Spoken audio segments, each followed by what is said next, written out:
reason I decided to play Hades was due to the overwhelming acclaim that it's received since its release. That, and the fact that it's the 4th title from Supergiant Games, and they do not know how to make a bad game. In fact, I'd even go as far to say that Hades is their best work yet. This roguelike dungeon crawling RPG even received a nomination for Game of the Year at the Game Awards, and I certainly would not have been upset if it won. It is that good. This review is going to look into why Hades is an absolute masterpiece and a must-play for every gamer. Before we begin, if you liked this review, it would help me out a lot if you hit like and subbed for more RPG content. Also, let me know what you thought of this game in the comments below. Let's get into it. The story of Hades is set around the gods of Greek mythology. You play as Zagreus, who is the son of Hades, on a quest to escape from the underworld. However, doing so requires you to fight through many lost souls on the way. Hades' style of storytelling could not be more perfect for the genre. Roguelike games typically see the gamer make many attempts working through a randomized dungeon. If the gamer dies, then they have to do it all over again. What Hades does so well is how it uses the many deaths that Zagreus will face with story reveals. Every time you do die, you'll be sent back to the House of Hades, with the many characters of the underworld reacting to exactly what you have achieved. For instance, if you're killed by a particular enemy, their dialogue will reflect this. It says here that you got stuck like a piece of meat on a spit by an exalted longspear. Wow, I'll bet that really hurt. Too bad you don't have a thick leathery hide or something that can help protect you in that type of situation. Oh well. Hades also features a main storyline revolving around a mystery. Every time you manage to complete a successful run through the underworld and reach the surface, the story will gradually be revealed. It will take many hours of repetitive deaths and successful runs to complete the story, but due to the dynamic nature of this reactionary storytelling, this is perfectly paced. Hades has set a new bar for roguelike narrative structures. One thing that Supergiant Games has always excelled at is the presentation of their products. This colourful, refined art style looks amazing, and it's great to see Greek mythology represented this way. Every conversation that you have with a large cast of characters will also be voiced, with some of the voice acting, particularly the gods of Olympus, sounding great. However, I'm going to be with the minority here by saying that some of the other voice actors really didn't do it for me, such as Meg and Zagreus. What are your thoughts in this area? Let me know in the comments. Don't worry, Meg. I eventually managed to get home the painful way after all. Look, I have a reputation to uphold. You get past me again like that, you best go all the way. Now leave me be and don't think you're gonna be so lucky next we meet out there. Something else worth mentioning is a personal peeve of mine, and that is when the entire dialogue of a character is instantly revealed in a text box. I would like to sit and listen to what the characters are saying, but I can't help myself from reading ahead, and this really distances me from the moment. I know this is such a trivial issue in the grand scheme of things, but I do wish Hades had the option to slowly reveal the text as it's voiced.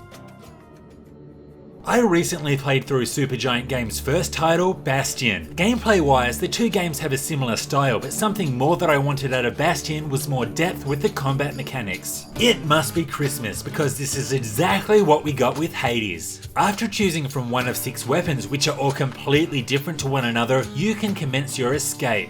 You'll be faced with dozens of chambers filled with enemies, bosses, and other surprises, with the completion of each chamber offering some sort of upgrade or an increase to the many game currencies. Most chambers will give the player the option to choose what sort of chamber to enter next, and these choices are randomized. I often found myself debating which door to choose to better prepare my character for future chambers. The majority of these chambers will require you to clear the room of enemies. At its core, this combat is fairly simple. You can attack, use your weapon special, roll around the place, or cast a ranged spell. However, it's when you bring boons into play that this combat is taken to the next level.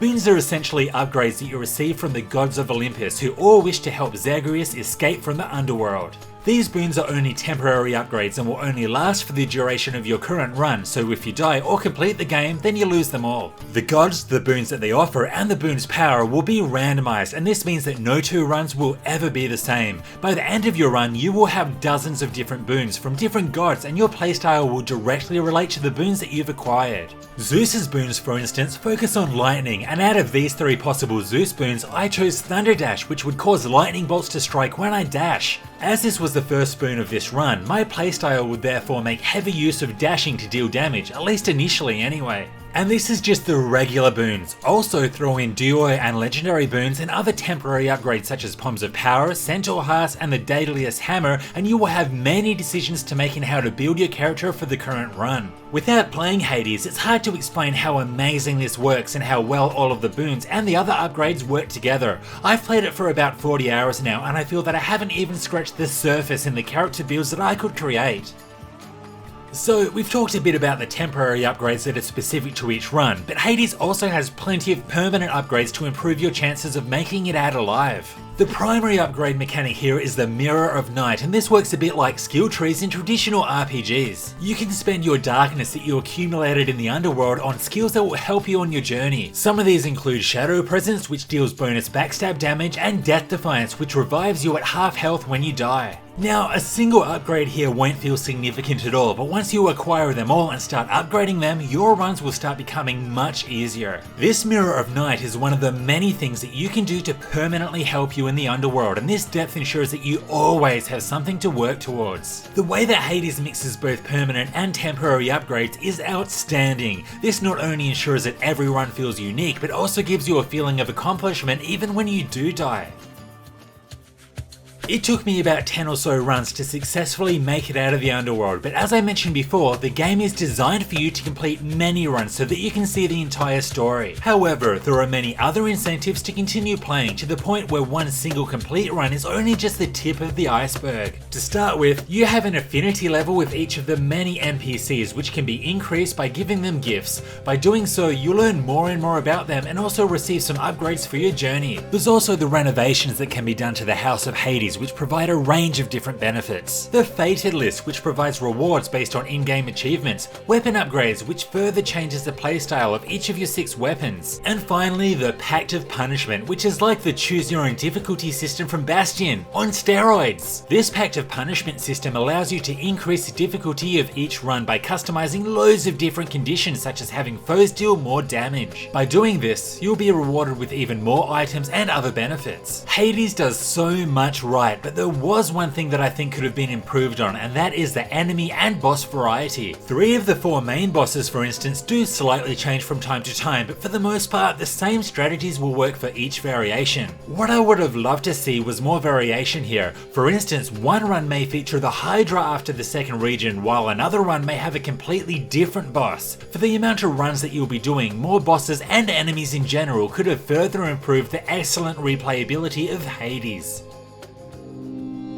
Hades is so addictive. Even now, all I want to do is jump straight back onto my Switch and go through another run. There is so much to praise Hades for. The narrative is told in such a unique yet effective way that it really sets a new bar for roguelike storytelling. The gameplay is also perfect and has a great mix of both permanent and temporary upgrades that keep every run feeling fresh while always providing a sense of accomplishment. There is just so much to do here and for so long, and this is what makes Hades so hard to put down. If I had to identify one area for improvement, it would be with the enemy variety, particularly with the bosses. But this is easily forgiven considering how amazing everything else is. Supergiant Games, you have done it again. Hades is my favourite roguelike game of all time and is a must play for everyone.